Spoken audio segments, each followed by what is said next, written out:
The turkey sandwich was dry, but at least it was quiet. I was halfway through it, clicking through subcontractor logs in the back corner of logistics compliance, third floor, west hallway, past the locked janitor closet and the dead soda machine. My office was basically a utility closet someone gave a desk and a dying ficus. Light above me flickered like a bad mood. The wall calendar still said March, even though it was late November. Nobody visited me unless they had to. I liked it that way. At 12:07 p.m., I updated a delay on chain 4B and flagged a missing sign-off on Form 29D. It was just another Monday. Nothing exciting, nothing broken. I was still chewing when I heard the fake loud shoes. Denise from HR. Peppermint perfume hit before she did. She didn't walk. She crept, like she was about to deliver a eulogy with a smile. Same stiff blazer, same clipboard. Her head popped up over the cubicle divider, like a prairie dog sniffing for drama. She said, "This isn't a cafeteria, Russ." I looked up, mid-bite. "It's a sandwich, not a grill." She tilted her head like I'd insulted her mother. We've had multiple concerns about workspace hygiene. It's turkey on rye. It's not leaking battery acid. She didn't laugh, just reached into the folder she carried like a courtroom summons, and pulled out a white paper with the Allaris Point logo on top. "Russell Hamlin, you're being called in for a policy review," she said, handing it over like it was radioactive. "Hygiene protocols. Formal discussion." I hadn't even finished chewing. I glanced down at the paper. It had a timestamp. Printed at 11:43 a.m. That meant this was planned, preloaded. This wasn't a warning, it was a setup. Quick note before we go on, before listening, share which city or country you're watching from. "Am I bleeding on the keyboard or something?" I asked. She just smiled that peppermint smile, the one she used when she once wrote up a guy for having peanut shells in his drawer. "I'll need you to come with me, Russ," she said, already turning like the conversation was over. "Bring your badge." My hands were still full. Sandwich in one, pen in the other. I looked around my shoebox office one last time. That damn ficus had been dead since summer. No sunlight, no point. I stood up, grabbed my badge, didn't say a word, followed her down the hallway. She tossed one more line over her shoulder as we walked past the break room. "Next time, wait for lunch hour." I didn't reply. I just tossed the rest of the sandwich in the trash and kept walking. We walked through the hall lined with those dollar bin posters, stuff like "Synergy starts with you" and "Attitude determines altitude." One had a picture of a bald eagle flying over a mountain range like it just finished a TED Talk. I hated them all. She led me into her office like she was proud of it. Place smelled like fake lavender and scented anxiety. The chairs had those mesh backs and adjustable lumbar pads, probably picked by some consultant with a 6-part blog series on healthy posture for toxic spaces. I didn't sit. She did, slow and smug, like she was about to read my fortune in corporate tarot cards. The folder was already out. Thick manila, tabbed. She placed it dead center on her desk and smoothed the top like it was fragile. My name sat on the termination notice in bold all caps. Might as well have been chiseled into a tombstone. "Russell Hamlin," she said, straightening a stack of absolutely nothing. "Due to repeated non-compliance with workspace cleanliness protocols," she paused. Gave it that dramatic lift in tone like she thought she was presenting at the Oscars. Her eyes flicked up, waiting for a reaction. I didn't give her one. She kept going. "Your employment with Allaris Point is being concluded, effective immediately." I leaned forward just a little. "What violations?" She smiled, that same peppermint-coated smirk she used when she once scolded a guy for microwaving salmon. "Eating at your desk, multiple reports, patterns of disregard for hygiene expectations." "From who?" She didn't blink. "Anonymous sources." "No warning, not even a write-up?" "You were verbally reminded last spring," she said, flipping a tab like that settled it. "Last spring?" I laughed, sharp and humorless. "That was about coffee cups left overnight, not sandwiches, and not recent." She folded her hands like a prayer she didn't mean. "Russ, our standards apply across time. Repetitive behavior signals disregard." That's when I got it. This wasn't about crumbs or desks. This was a box they wanted to check. And I was the box. I didn't ask for details, didn't argue. My stomach burned, but my face didn't move. I just reached for the pen she'd already placed near the bottom of the page and signed. "Would you like a moment to gather your belongings?" she asked, tone all syrup and fake kindness. "Nope," I said, pushing the paper back toward her. "I've got everything I need." She looked surprised. Maybe disappointed I didn't cry or beg or rage. I stood up. Outside her office, it was quiet except for the buzz of old ceiling lights and the shuffle of someone photocopying their own irrelevance. I passed the shared printer, the dead plant nobody watered, the security desk with the guard who never looked up. Then I saw it, taped to the wall near the break room, a printed photo of me. It was grainy, obviously pulled from a security cam still. I was mid-bite, holding my sandwich, eyes on the screen like a war criminal caught in the act. Underneath, in red marker, terminated, desk eater, do not rehire. Someone had drawn a cartoon sandwich in my hand, mustard dripping, pickle poking out, like it was a weapon. I didn't stop, didn't tear it down, didn't scream. I just stared at it long enough to memorize every detail. Then I walked out. The front door had a sticker that said, "Thank you for making us stronger." I let it swing shut behind me without a word. I walked straight into my apartment, shut the door, and didn't even lock it. Just stood there for a second, keys in one hand, sandwich bag still in the other. The place smelled like last night's coffee and cold radiator heat. My coat stayed on. Work tote hit the floor next to the couch like it knew it was unemployed too. TV was off. Lights were dim. I just stared at the blank screen for a minute, thinking about how fast it all happened. 1 hour ago, I had a job.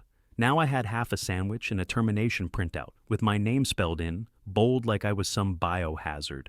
They didn't let me grab my stuff. No box, no send-off, not even my stapler. Just a smug escort and a laminated HR exit slip I had left on the security desk. I dropped into my desk chair and opened my laptop. Battery was low, of course, but it booted. I went straight to the folder they didn't know I kept. Off-site compliance archive. Buried 3 folders deep, named like some boring audit file no one would ever open. That folder was my insurance. Not because I thought this would happen. I'm not that paranoid. But because I'd seen too many execs call a firing a realignment and forget to dot the legal I's. That's how they end up bleeding money, with no idea where it went. I clicked through until I found the clause. Clause 11G. If a named monitor is terminated for any reason listed under internal misconduct, the contract enters breach status pending third-party review. That line right there, that was the hammer. I was the named monitor on 6 contracts, all federal, all sensitive. 2 of them flagged for quarterly inspection. Combined value? Somewhere in the neighborhood of $110 million. And the cherry? They fired me for non-compliance, internal misconduct. Exactly what triggers 11G. Didn't even bother to name a replacement. Didn't notify the agencies. Didn't submit a clearance transfer. They didn't just trip a wire. They yanked it out of the wall and shoved it down a garbage disposal. I scrolled to the audit logs. Opened Form 29D. Blank. The same one I flagged at 12:07 p.m. mid-sandwich. Still unsigned, no handoff, no routing note, no digital trail. I took a breath, not out of nerves, just to slow down. Opened a new email in my work account before it locked me out.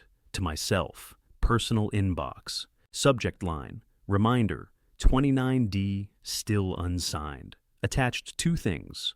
A screenshot of clause 11G. The current named monitor roster, with my name still listed on all 6 contracts. No body text. I wasn't explaining anything, just documenting. I hit send. Then I copied everything to a flash drive, disconnected from the work VPN, powered the laptop down. That was the moment it shifted. Not in some dramatic movie scene way. No music, no fist pump, just a quiet click and a clear thought. You fired the wrong guy. I stood up, took off my coat, tossed the sandwich in the trash. I wasn't going to bed angry. I was going to bed prepared. I woke up early the next morning, around 6:30. Didn't even bother changing out of the sweats I'd slept in. My apartment was cold, and the radiator clicked like it was doing me a favor just by existing. I brewed a pot of coffee, burnt tasting, but strong, and sat down at the same desk with the same flash drive still plugged in. Outside, the street was quiet. Trash trucks and early dog walkers. Inside, it was just me and the machine. At 6:42 a.m., I opened my email and typed, "Good morning. Just confirming whether my role as name monitor on contract 4B Kappa has been formally transitioned. Notice no credential update in the clearance directory." Short, professional. Nothing that would set off alarms. I hit send, then I waited, made toast, scrolled the news, checked to see if Allaris Point had tried to spin anything publicly yet. Nothing. They were probably still patting themselves on the back for handling the situation. At 8:51, the reply landed. You are no longer listed on clearance for contract 4B Kappa. Please contact your organization's compliance officer for details. There it was. I didn't hesitate. Opened a reply window. Wrote 9 words. Then the contract is in breach under clause 11G. I added the clause again as an attachment. Didn't explain. Didn't need to. Just hit send. That was it. No explosion. No sirens. Just a timestamp and a truth they couldn't take back. Then I opened a second browser window and filed paperwork with the state of Virginia. Clearline Oversight LLC. Sole proprietorship. Federal Compliance Audit Consulting. I submitted the form, paid the fee, and got my confirmation. Name cleared. EIN issued. Entity registered. By 10:10 a.m. I had a company. Next, I opened a new message. To Miranda Dorsey, one of the only people at Allaris I respected. Senior legal counsel. Smart, quiet, didn't play politics. She'd once pulled a partner back from botching a contract rewrite that would have cost them $1 million in penalties. Subject line, compliance transition, clause 11G. Attach the clause again. Nothing in the body. I BCC'd myself. No signature line, no logo. Just sent it. She'd understand. If she was still human, she'd forward it to legal. If not, she'd delete it and pretend it never hit her inbox. Either way, I didn't need her to do anything. I just wanted the knowledge to land where it would hurt. I sat back and sipped my coffee. It was lukewarm, bitter, probably 2 hours old. Still better than anything they ever brewed at Allaris. The weight wasn't gone, but it shifted. I wasn't just the guy who got fired over a turkey sandwich. I was now the guy who could prove it cost them federal standing. They wouldn't see it yet, but the clock had started. By 10:15 that morning, I knew they'd read the email. The audit pings hit their server like hail on a tin roof. Relentless, sharp, loud if you knew where to listen. I had a back-end monitoring alert tied to the Federal Registry updates. 5 entries flagged Allaris Point within 6 minutes, then 10, then 17. Request type, identify new monitor, submit credential transition, clarify oversight gap, confirm compliance chain under clause 11G. Allaris Point didn't have answers to any of it. I sat in a co-working space off H Street, wedged between a guy building a dating app and someone live streaming her yoga brand launch. My coffee was from the gas station across the street, burnt, gritty, probably 3 hours old. I sipped it like a cocktail. By 10:36 a.m., the messages started pouring in. Not to my inbox, I had that locked down, but to old Slack groups, personal texts, even LinkedIn. Hey man, what's going on? Did you report something? Legal is spiraling. Are you okay? I ignored everyone. At 11:12, someone inside leaked an internal Slack thread to a compliance forum I still lurked in. It was a screen recording. Full conversation, time-stamped. Lexi. Who approved firing the name monitor without rerouting oversight? Franklin. I was told it was an HR issue. Non-compliance. Craig. Wait, what's a name monitor? That one? That last line? Broke me. I actually laughed out loud, right there in the shared workspace, scaring the girl 2 chairs over from me. Craig had been there 24 days. His background was in warehouse inventory and leadership coaching. I remember him mispronouncing SharePoint during onboarding, thought it was a cloud storage app for photos. Now he was sitting on top of $110 million in sensitive contracts with no federal clearance, no legal understanding, and no clue that he'd just become the face of a compliance disaster. By 12:05, the panic moved into the public channels.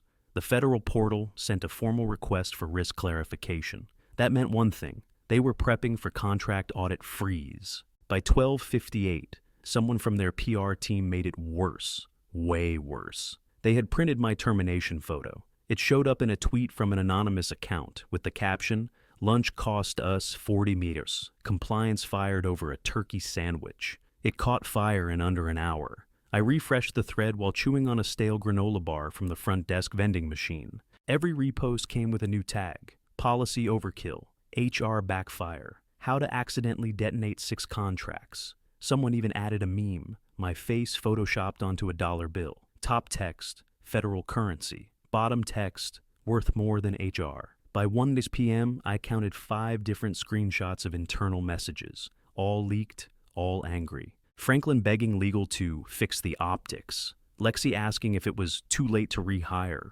Craig asking how to upload a compliance form to Google Drive. That last one nearly sent me to the floor. Meanwhile, my phone buzzed non-stop. Unknown numbers, blocked IDs, even a few desperate voicemails. I didn't answer a single one. They were scrambling. But me, I was calm. I took one last sip of bitter gas station coffee and opened a new notebook. Wrote "Clear Line Oversight" at the top of the page. Underneath it, I wrote, "They taught me everything I needed to destroy them." Next morning, 8:04 a.m. sharp, the hammer dropped. The grant agency sent a formal notice to Allaris Point. Subject line: request for reassignment credentials. Final. Body was short and lethal. Provide monitor reassignment details within 24 hours or face immediate funding freeze under Clause 11G. No emoji, no friendly closing, just hard law. I didn't see the email directly. I wasn't on the thread anymore, but someone forwarded it to me from a burner account. No name, just a screenshot and a 2-word subject. They're cooked. Franklin, my old boss, must have panicked. By 9 a.m., legal started scrambling. Their new argument? The termination had nothing to do with compliance. It was internal hygiene misconduct. Routine HR. Totally unrelated. They really thought that would work. The grantor didn't blink. At 4:42 p.m., the response came down like a guillotine. Termination for misconduct during active audit cycle triggers federal freeze under Clause 11G. Justification does not negate breach. That was it. Game over. Immediate freeze. All 6 contracts. Every project I'd touched, every file with my initials, every deadline they were supposed to hit that quarter, locked down. Estimated total loss, $60 million and climbing. The whole place seized up. By 5 p.m., I heard Lexi had been quietly reassigned. Different department, non-client facing. Some compliance shadow role that didn't even have a title yet. Craig folded. Told HR he was misled about job responsibilities. He tried to resign, but they made him stay until the freeze report cleared. He was stuck doing risk documentation on contracts he didn't understand for a company that had just turned radioactive. And Franklin, he stepped down by sunset, sent a mass email titled "New Chapter Ahead," said he was taking time for personal growth. No one bought it. I didn't respond. I was at home on the couch, legs up, watching some documentary about ancient irrigation. I wasn't even paying full attention. Chopsticks in one hand, container of cold pad thai in the other. Phone sat face down. TV volume on low. I didn't yell, didn't dance around the room, didn't even smirk. There was nothing left to say. The paper trail I'd built did all the shouting for me. Every flagged form, every missing transition note, every clause they thought didn't matter, it had already spoken. By the time they realized what they'd stepped in, they were knee-deep. 3 days later, a federal agent walked into Allaris Point carrying a binder thick enough to split a desk in half. Black cover, metal rings, tabs sticking out in 5 colors. He didn't introduce himself with a smile. No handshake. Just walked into the 11th floor conference room and told everyone to sit down. I wasn't there, obviously, but I knew the room. Glass walls, oversized TV, no one used, 12 fake leather chairs. It's where they used to host birthday cake for culture moments. Now it was the scene of an execution. The agent opened the binder, flipped to the red tab, and read it out loud. Clause 11G. Termination of name monitor under misconduct. Classification during active contract cycle. Triggers automatic breach, pending audit. No emotion, no raise in volume. Just the cold sound of law meeting stupidity. Lexi, who used to brag about her executive presence, leaned forward. Pearls, stiff blazer, hands folded like she was about to lead a shareholder call. She gave her answer in that too smooth voice she always used when she was cornered. It was a hygiene violation, she said. Nothing related to contract performance. HR had authority. The agent didn't blink. You terminated the only credentialed monitor mid-cycle, he said. The reason doesn't matter. You triggered breach. Silence. CFO went pale. I heard he dropped the pen he was holding. The legal rep just stared straight ahead, lips tight, already thinking about how to spin it to the board. There was no saving it. Then the agent closed the binder, told them grantor audit teams would be arriving by week's end. No extensions, no exceptions, no workarounds, procedure only, and that was that. I got the recap from a guy in operations, someone who used to eat lunch with me, back when we were all pretending the system worked. He said someone near the back of the room actually whispered it out loud. We fired a federal contract officer over a sandwich? That same afternoon, my inbox lit up like Vegas. Requests from firms, contractors, federal liaisons, all asking if I was taking on clients. Some offered vague temp roles, others tried to flatter with long-term partnership potential. One just sent a subject line. Need a fixer? I scrolled past most of them, but one stood out. 6-month engagement, 14 grand a month. Clearance independence guaranteed. No direct reporting chain. I'd operate under my own banner. Clearline Oversight LLC. I hit reply, typed 2 words, let's talk, and I meant it. 1 month later, I sat in my new office. 2 rooms, downtown, clean lines, no fluorescent hell overhead. The walls were bare except for one thing. Framed by the door, Clause 11G. Printed in black ink on plain white paper. No logo, no fluff. Below it hung my new badge, sharp and simple. Russ Hamlin, Principal, Clearline Oversight. The windows faced 14th Street, but the silence inside was mine. No chatter, no HR perfume. Just the low hum of my space heater and the steady tap of my own keyboard. At 12:01 p.m., I unwrapped a sandwich. Turkey, cheddar, rye, fresh, sharp mustard. Real pickle tucked under the cheese like it belonged there. I took a bite right at my desk. No permission needed, no rules posted, no passive-aggressive signage, no surprise folder from Denise. Just lunch. The way it should have been in the first place. Behind me, on the shelf, sat my old Allaris badge. Plastic, scratched, snapped clean down the middle like it finally gave up. I picked it up, turned it over once in my hand, then walked it over to the shredder, dropped it in. It screamed on the way down. Felt good. Then a knock. My assistant leaned in. First week on the job, sharp kid, knew when not to fill silence. He held a Post-it in one hand, phone in the other. Line 2's holding, he said. It's Allaris. They're asking if you'll handle their appeal. I finished chewing, wiped my hands on a napkin, swallowed slow. Then I smiled. Tell them I'm eating.